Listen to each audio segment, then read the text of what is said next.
Part of the legacy of 3 decades of war is that there's a couple of million war widows. And why there's so many? Because there's so many men that have died.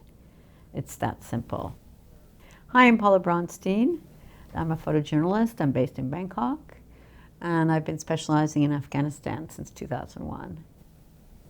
I think it's really an important story because everybody's so used to reading in the news about the war in Afghanistan.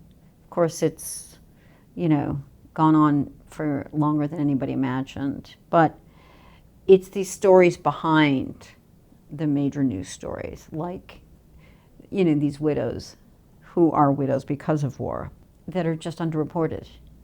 Once she's lost a husband, all of a sudden she's just lost her place in society. And then financially, of course, everything is spiraling downhill, and then more problems depending on how many kids she has, maybe 5, 6 kids, quite commonly. Every day in her life, it becomes a struggle. This is a photograph showing Asifa. She's 35. She has 6 children. She's sitting outside of her makeshift tent, and her neighbor is also a widow. The reason why I wanted to photograph her is I wanted to tell the story of a widow who really didn't have a home. She was living in a tent with 6 kids. We talked about trying to help, giving back in some way. How do you do it? What's ethical, what's not? So we found a place where we can get some good, strong plastic.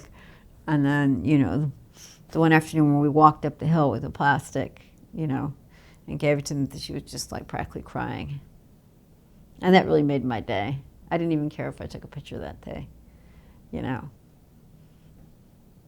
When it comes to access with the widows, there's just layers of complications. It was even after meeting the women and drinking tea with them and getting to know each other so that they would feel comfortable with me photographing them.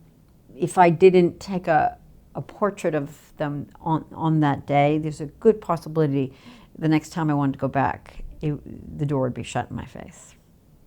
Why? Because someone, a male who could have been brother-in-law who's now taking care of that widow, who says no. I mean, Afghans are very, very strong. They've been through so much, She had lost her husband in, fighting. But really the people that she had in her neighborhood that were helping her were other widows.